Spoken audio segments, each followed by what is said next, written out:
August gathering of the innovators in healthcare delivery. So, can the digital disruption can be able to bring facilitation of the healthcare delivery in a very big way in the modern era? This is what we are going to talk. Once upon a time, when the cavemen were there, communication was all more with the sounds of the stone. Later on, we were seeing some of the primordial phones that ultimately the James Bond has now become the James Bond with a innovative mobile smartphone. Now, this was the old hospital once upon a time where doctor has an opportunity to put a stethoscope, feel the pulse, apical impulse of the heart, and make a diagnosis after listening to a murmur. But in the modern time, we have the virtual consultations where we don't need to go to the hospitals. And initial days, when one doctor has to refer a patient to another doctor, he has to scribble on a notepad, and his resident used to give that, thank you sir for referring the case, and run to the next professor, and then that cardiologist used to come and examine. Later on, the professor's secretary was typing. Ultimately today, we have got all intra-messaging, chatting, sharing the electronic health records, and on the mobile app. So disruption is taking its form in many, many ways in the healthcare delivery today. In 1960, whether you have malaria or a typhoid or amoebiasis or any condition, only one drug available was paracetamol. But in the modern time, we are growing the mouses. In the mouse, we are manipulating the gene and we are creating the monoclonal antibodies. We are fighting at the tumor cells, and no more the cancer is a disease. It is a way to live the life. So that's where the technological disruption. Once upon a time, if you marry, if you go to honeymoon to the Paris, if you give a strong kiss, pregnancy happens. But in the modern time, the sperm need a disruptive innovation in vitro fertilization for that pregnancy to happen. So that's the reason even sperm is not happy to normally go and conceive in a normal way. Now, today it is all genetic analysis. You don't be disappointed that you did not get a good degree or a great success. Just go to the internet and find out who is the top political leader who has a face similar to you. Now you can go for a genetic mapping and tell that we both are connected with each other genetically, and next day press will report that and you're a very famous man. So there's a reason, there's a lot of genetic. If you're depressed, there is a genetic cause. If you're happy, there is a genetic cause. So nothing is in your hands, it's all the genetic hands. Whenever the sailors used to travel long distances, they used to bring the syphilis back. But in the modern time, there is a mobile app available in London. You can piss on a chip and that will detect whether you have a sexually transmitted infection or not. So there is an app for everything. There is an app to date like Tinder. There is an app to marry the people. There is an app to divorce. There is an app to remarry. And if you want to fight with your husband or the wife or the spouse, there is always a social community available which will support either you or your spouse. So there is a lot of digital disruption. So long back we forgot how a Benedict's test is done and how the sugar is detected.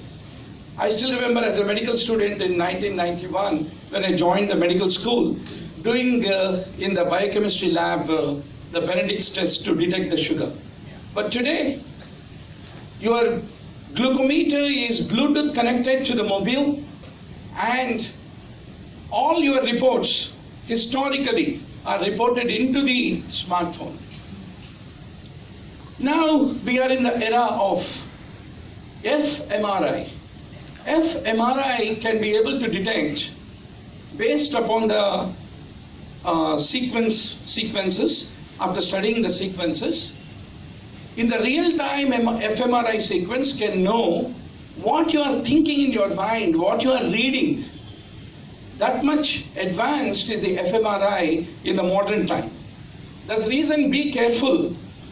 If your father-in-law, expected father-in-law, that is about to marry your fiance's dad, happen to be a neuroradiologist, when you are taking the marriage oaths, he will do a fMRI and try to check, are you really committed to his daughter or not? So that's the reason there is a huge amount of digital disruption which is basically happening. Now, colonoscopy after 50 is a very big painful reality that everyone after 50 has to remember. But there are a lot of colonoscopes when the gastroenterologist is doing, the lesions were missed. But today, you need not have a tube penetrating into your body, a colonoscope. You have a virtual colonoscopy. And it is being topped by the artificial intelligence so that, based on the historical data of another 10,000 similarly aged individuals in your own community, those lesions which otherwise a traditional colonoscopy can be missed can still be picked by the virtual colonoscopy. So that is where the disruption is basically taking us. So in our medical student days, if you don't catch a murmur, you are failed in the exam. But how many medical students today are really bothered to even carry the stethoscope? And from the traditional stethoscope, we have become a digital stethoscope. We don't even have a patience to read a digital stethoscope also. Now we have a handheld 2D echo available. So there is no need of even bothering about the stethoscope at all. So that is the speed at which the disruption is moving on. Now we can crowdsource all the patient information, and we have IBM Watson, who is a virtual physician, who can be able to diagnose otherwise a complex clinical problem based on the community data and machine learning. So there's a reason you don't need to even use your brains. Now, you all know very well about the Fitbit. Fitbit is a very, very popular device in the United States, where your heart rate, your pulse rate, and everything is being identified, and that is being pushed into the cloud. So if you are proposing, you are supposed to have an increased heart rate, right? So if your Fitbit finds that your heart rate is not increasing while you are proposing an engagement ring, there are two possibilities. One is you are that regular guy who is used to propose regularly, so there is no rise of the heart rate. Or second is maybe that some desperation is making you to propose. So that's the reason, be very sure whether your Fitbit recordings on the cloud are being checked by the girl to whom you are proposing in the modern era of disruption. Now you can be able to have a Bluetooth connected digital scales, weighing scales, and you can tweet how is your weight to all your friends, and they all can celebrate on that occasion. Now Dr. Uber comes to the home. So now a lot of places there is a marketplace aggregation where the healthcare professionals also, like the drivers, are made to become aggregated on a mobile app, and the Dr. Uber can come to your home, as all of you know. In India, from a small rural and suburban areas, the diagnostic samples are all picked up, and they're all being transported to one central lab in Mumbai, and Thyrocare revolutionized the way the lab samples are being picked up and evaluated in a factory setting en masse.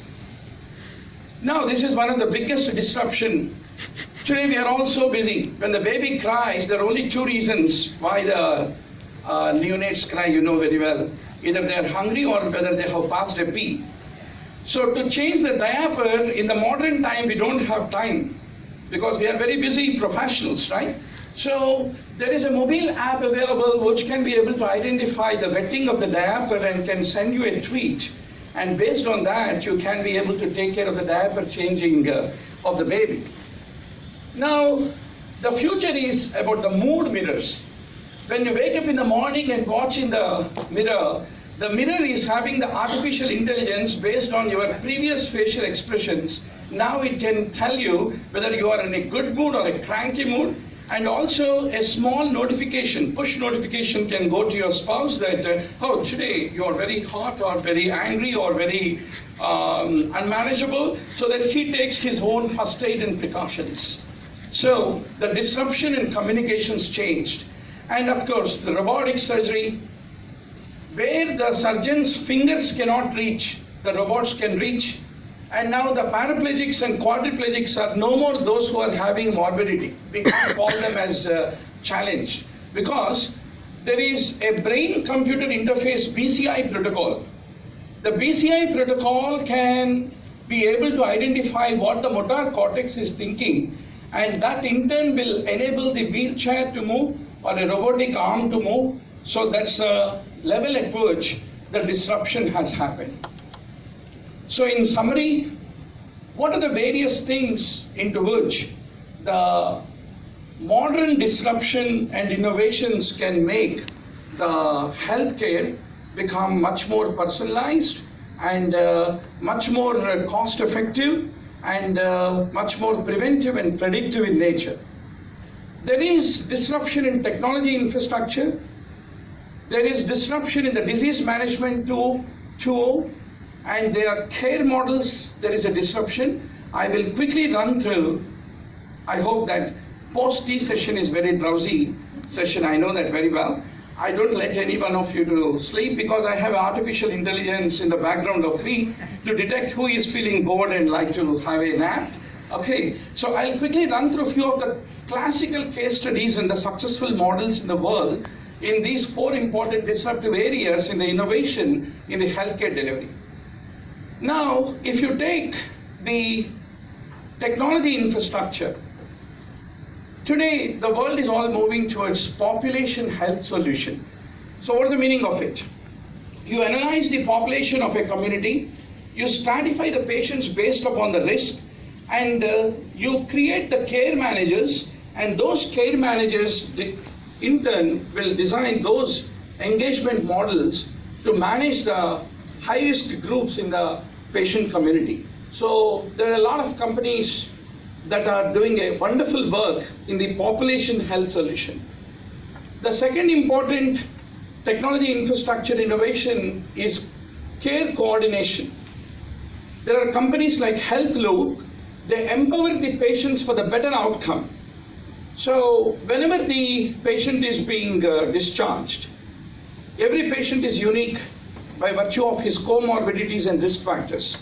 So what they basically do is, after leaving the hospital, what is a typical care plan that need to be individually designed, and in turn they give that personalized health care, and that is where the care coordination basically works.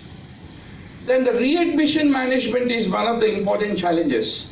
So once in an acute care setting, once the patient has been discharged, there's a lot of care that need to be taken to avoid a morbidity and mortality at the home. So that's the reason all these readmission management companies, they take care, and the technologies, they take care of the post-acute care after the discharge of the patients. Then we have got the referral management technologies and mobile applications which are available. One of the important challenges is how to acquire the patients, how to retain the patients, how to prevent the leakage. And today, though we talk very noble things about healthcare, but ultimately one corporate hospital, another corporate hospital meets, they talk about what's your market share, right? How many patients are you captured among all the people who require the bypass surgery or the stents? So we have to accept that ultimately we are competing in the private market. So there are a lot of technologies which are disrupting that referral management basically. Then comes the analytics. So if there is a set of checklist, if that checklist is showing a repeating pattern in the community, then any member of that community, what is going to happen to him in the future is all about the predictive healthcare. So today, analytics are playing a great role, and all the algorithms and non-algorithmic based machine learning protocols are helping in doing a lot of analytics. So that is the first part of disruption when it comes to the infrastructure. Now let us talk about the disease management. What are the typical successful case studies in the disease management disruptive technologies? One is adherence.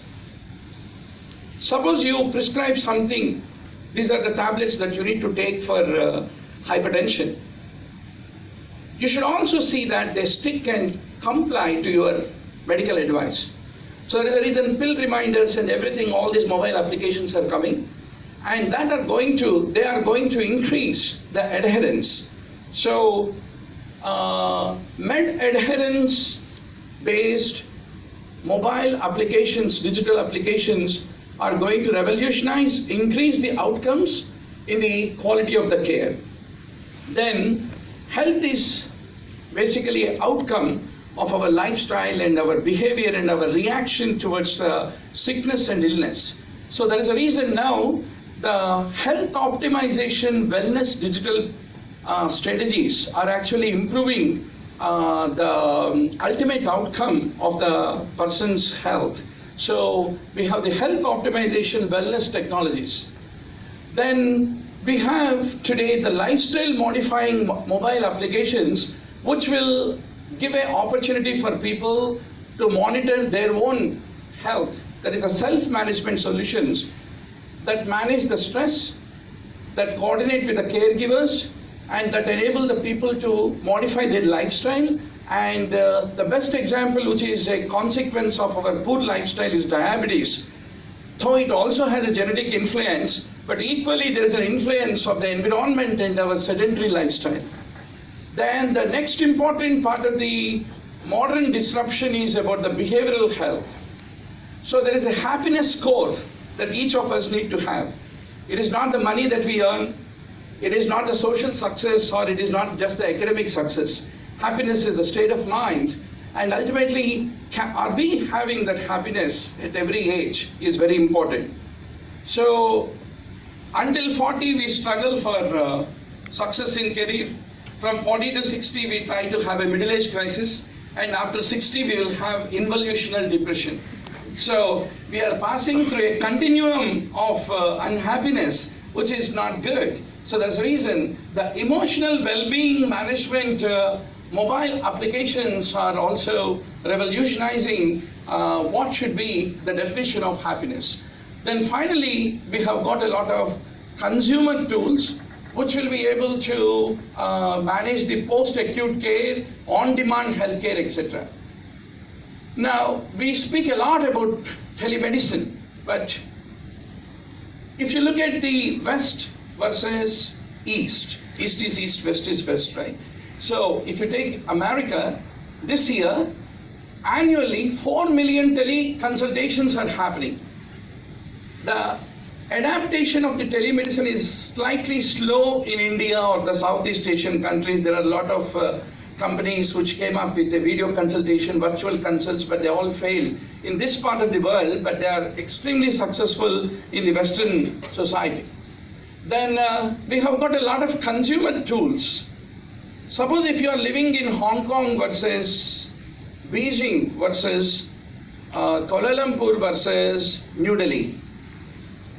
Every city, by its own pollution, by its own ecosystem, gives you certain city-wise risk for the morbidity and disorders. So today, a lot of consumer tools are being created based upon your city, the chance of the ecosystem associated morbidity, they can be able to calculate, and that helps a lot for you to decide in which city you want to marry, in which city you want to live and in which city you want to retire. So based upon that particular city risk factor also, there is a lot of digital disruption which is currently happening. Now, the elderly care is one of the most challenging area. So based upon the risk pattern, for example, puerperal period is one risk period. Pregnancy is a risk period. Elderly people with comorbidities is a specific risk period. So that is the reason the healthcare system must be upscaled enough in order to handle the specific risk groups in order to decrease the morbidity in that particular country or in that particular community. So a lot of applications, digital applications have come based upon the risk pattern. The care plans and the preparedness of the care providers have been created. And the on-demand healthcare, where the doctor comes to the home, has definitely is now picking up a lot in the world. And what is the comparison? It takes about $2,000 average cost if somebody has to go to emergency room visit in America. Whereas it is 10 times cheaper. At 1/10 cost, you can dispatch the health in the home. Similarly, if you go to the hospital, average time is 15 minutes. This is the Western statistics. In India, it is only 3 minutes. We have about 100 patients waiting in the outpatient. One after that, one after that, one after that. As a single resident, I still remember while I was doing my residency, managing about 14 cardiac arrests at a time with about 3 to 4 nurses. So that's the reason the attention time of a doctor available when the patient comes to him in the hospital is lesser compared to when the doctor goes to the home and delivers the care. And if you take the amount of waiting time also, it is typically longer time in case when patient goes to the hospital. That's the reason on-demand disruption of the service delivery is picking up across the world. Similarly, post-acute care disruptions and second medical opinion. Nowadays, we don't want to believe anyone. If you take, believing is different, reinforcement is another important thing. Suppose your own doctor says that you are having a prostate cancer, you don't want to accept it unless another 3 more doctors who are experienced enough, who personally also are able to evaluate your case, say that you have a cancer, you are much more reinforced to have a respect on your primary doctor. So about 40% of surgeries have been avoided because of the second medical consultations. And now today, with the mobile applications, second medical consultations across the world is flat, is happening. And similarly, the cardiologists are divided into low quality, high quality cardiologists, like the apples and anything else. So what is the difference between a low quality and high quality? Low quality cardiologists, they administer the cardiac stress test 75% of times more often than the high quality cardiologists. Generally, as a clinician, most of you experience that one is we get a objective evidence from the investigations we do. Second is, after listening to the patient's story, we get an intuitional feeling that maybe this is the clinical problem, even without investigations, right? So, low quality, high quality among clinicians is always only, that is the main difference. If your intuition is very minimal, your investigation is very high, then you are definitely a poor clinician. If your intuition is high and your investigation requirement is minimal, then yes, you are a noble clinician who saves the money and the effort. So finally, with all this disruption in healthcare, digital innovations, the final disruption of the life is funeral planning mobile application. So if you want to book where my funeral need to be, today you have the appointment booking app before you die, because you are not very sure whether your son will bury you, with all the respect, though you earned all the money in your life. So that's the reason that is the final disruption in the human being's journey. Thank you.